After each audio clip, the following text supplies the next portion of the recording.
अंकात लिहून दाखवा 5000 कोटी। आपल्याला माहिती आहे कोटी म्हणजे किती शून्य येणार आहेत, 7 शून्य आहेत आणि 5000 वर म्हणजे 5000, 5 वर 3 शून्य आणि कोटीचे 7, 1 2 3 4 5 6 7। 5000 कोटी जर अंकात लिहायचं असेल तर ही संख्या 5 वर किती शून्य होतील, हे 7 आणि 3 टोटल 10 शून्य होतील।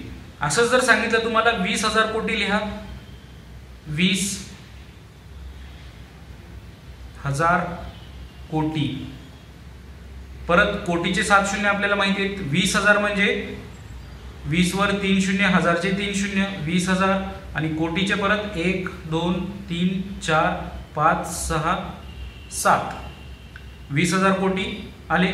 असंच जर सांगितलं तर 20 लाख कोटी म्हणजे किती,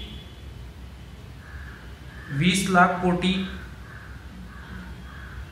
केंद्र सरकारची मदत 20 लाख कोटी म्हणजे किती, 20 लाख म्हणजे 20 वर 5 शून्य, 1 2 3 4 5, हे झाले 20 लाख आणि कोटीचे 7 शून्य, 1 2 3 4 5 6 7।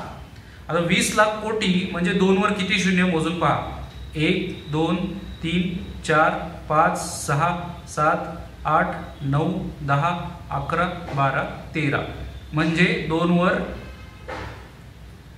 13 शून्य जेव्हा आपण लिहितो तेव्हा ती संख्या होते 20 लाख कोटी।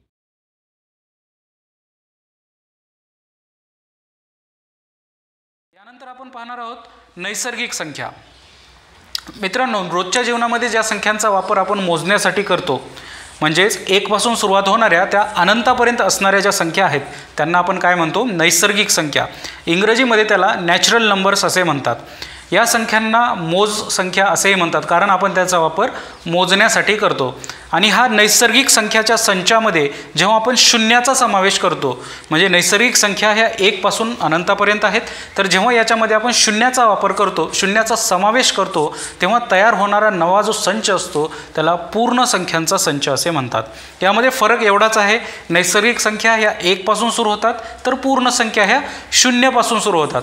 म्हणजेच नैसर्गिक संख्या आणि पूर्ण संख्या याच्यामध्ये डिफरन्स कुठला आहे, तर फक्त शून्याचा फरक आहे। नैसर्गिक संख्यामध्ये शून्याचा समावेश होत नाही, तर पूर्ण संख्यामध्ये नैसर्गिक संख्या प्लस 0 म्हणजे नैसर्गिक संख्या पण आहेत आणि शून्याचा पण समावेश आहे, म्हणून त्याला पूर्ण संख्या असं म्हणतात।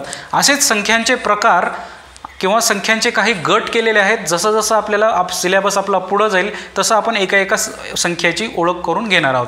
तसेच संख्यांचे काही प्रकारसुद्धा पडलेले आहेत। जसं एकक स्थानी जर एखाद्या संख्येच्या एकक स्थानी जर 0 2 4 6 8 हे अंक जर असतील तर त्या संख्यांना आपण समसंख्या असे म्हणतो। तसंच लक्षात येते का बघा, ज्या संख्येच्या एकक स्थानी 0 2 4 6 आणि 8 हे अंक असतात त्यांना आपण म्हणतो समसंख्या म्हणजेच इव्हन नंबर। तसेच या उलट उरलेले जे अंक आहेत 1 3 5 7 आणि 9, जर एखाद्या संख्येच्या एकक स्थानी 1 3 5 7 आणि 9 हे अंक असतील तर त्या संख्येला आपण विषम संख्या असे म्हणतो, म्हणजेच ऑड नंबर। लक्षात येते, समसंख्या आणि विषम संख्या हे संख्येचे एकक स्थानावरून कुठला अंक आहे यावरून पडलेले प्रकार आहेत। समसंख्या, विषम संख्या। या अगोदर आपण काय पाहिलं, संख्येचे जे गट कुठले पाहिले, नैसर्गिक संख्या आणि पूर्ण संख्या। या संख्यांव्यतिरिक्त आपण काही संख्यांचा वापर आपण दैनंदिन जीवनामध्ये करतो। उदाहरणार्थ तुम्हाला एखाद्या ठिकाणचं तापमान जर सांगायचं असेल, ते तापमान असं की ज्या ठिकाणी बर्फ पडतो, म्हणजेच एखाद्या ठिकाणी जर 0 पेक्षा कमी तापमान असेल तर त्या संख्या आपण ऋण संख्येचा वापर करून ते तापमान आपण दर्शवितो। म्हणजेच नवीन प्रकार आला संख्येचा, तो म्हणजे ऋण संख्या।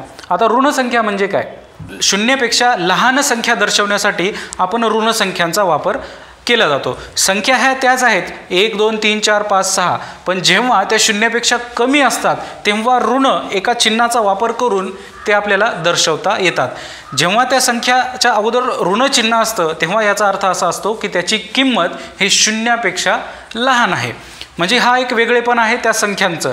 0 पेक्षा लहान असणाऱ्या संख्या दर्शवण्यासाठी आपण ऋण चिन्हाचा वापर करतो किंवा ऋण संख्यांचा वापर करतो। मग ज्या संख्या 0 पेक्षा मोठ्या आहेत, म्हणून ज्या संख्या 0 पेक्षा मोठ्या आहेत त्यांना आपण म्हणतो धनसंख्या। धनसंख्येसाठी अधिकचं जे चिन्ह आहे प्लसचं चिन्ह ते आपण वापरतो, परंतु दैनंदिन जीवनामध्ये संख्यांचा आपण जेव्हा लिहित असतो तेव्हा धनसंख्याचं चिन्ह लिहिलं जात नाही. म्हणजे ज्या संख्येला चिन्ह नसतं त्या संख्येला आपण धनसंख्या म्हणतो. तर ज्या संख्येला आपण चिन्ह दिलेलं असतं ऋणाचं, तर त्या संख्येला ऋणसंख्या म्हणून ओळखलं जातं. हे झालं धनसंख्या आणि ऋणसंख्या. तर धनसंख्या आणि ऋणसंख्या आपण जेव्हा एका आपल्या संख्यारेषेवर दाखवतो तेव्हा संख्यारेषेवर मध्यभागी असतो शून्य. शून्याच्या उजवीकडे असतात त्या धनसंख्या, शून्याच्या डावीकडे असतात त्या ऋणसंख्या. म्हणजे शून्यापासून जसं जसं उजवीकडे जाल तसं तसं संख्या मोठ्या होत जातात, जसं जसं शून्यापासून डावीकडे जाईल तसं तसं संख्या लहान होत जातात. म्हणजेच शून्य जी आहे, शून्याला शून्य ही संख्या धनही नाही आणि ऋणही नाही. शून्यापासून उजवीकडे गेलं तर तुम्हाला धनसंख्या लागतील, शून्यापासून डावीकडे गेलं तर तुम्हाला ऋणसंख्या लागतील. शून्यापासून उजवीकडे गेलं तर संख्या मोठ्या होत जातात, शून्यापासून डावीकडे गेलं तर संख्या लहान होत जातात. ऋणसंख्यांच्या बाबतीत मुलांना एक अजून कन्फ्युजन असतं की ऋणसंख्या म्हणजे ही ऋण एक मोठी का ऋण दोन मोठी. यावरून आत्ताच आपण संख्यारेषेचं सांगितलं की जसं जसं तुम्ही डावीकडे जाईल म्हणजे ऋण 2 ही ऋण 1 पेक्षा डावीकडे आहे म्हणून ऋण 2 ही संख्या लहान आहे. लक्षात येते का? संख्या कितीही मोठी असू द्या आणि जर त्याच्या अगोदर ऋणचिन्ह जर असेल तर ती संख्या अजून लहान होत जाते. म्हणजे 1000 ही संख्या आहे, ऋण 1000 आणि ऋण 1 यामधली मोठी संख्या कुठली जर म्हटलं तर जी संख्या शून्यापासून जवळ आहे ती संख्या मोठी आहे असं आपण, जी ऋणसंख्या शून्यापासून जवळ आहे ती संख्या आपण मोठी समजायचा. पण धनसंख्यांच्या बाबतीमध्ये जसं जसं तुम्ही उजवीकडे जाल तसं तसं संख्या वाढत जातामध्ये आपण पाहिलं शून्यही धनही नाही आणि ऋणही नाही. सर्व धनसंख्या, ऋणसंख्या आणि शून्य या सर्वांना मिळून जो एक संख्यांचा संच तयार होतो त्याला आपण पूर्णांक संख्या असं म्हणतो. यापूर्वी आपण पाहिलं नैसर्गिक संख्या म्हणजे ज्या 1 पासून सुरुवात होतात, ज्यामध्ये शून्याचा पण समावेश नव्हता. मग या नैसर्गिक संख्याच्या संचामध्ये म्हणजे सर्व धनसंख्या आल्या.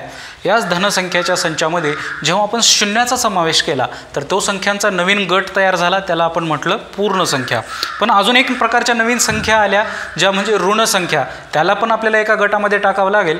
म्हणून ह्या नैसर्गिक संख्या, त्यामध्ये शून्य मिळवल्यानंतर झालेलं पूर्ण संख्या आणि त्याच्यामध्ये अजून ऋणसंख्यांचा समावेश केला तर तयार होणारा नवीन संच तो म्हणजे पूर्णांक संख्या. त्याला आपण म्हणतो पूर्णांक संख्या. म्हणजेच सर्व धनसंख्या शून्य आणि ऋणसंख्या किंवा सर्व नैसर्गिक संख्या शून्य आणि सर्व ऋणसंख्या यांना आपण म्हणतो पूर्णांक संख्या. म्हणजेच इंग्रजीमध्ये त्याला म्हणतात इंटेजर्स.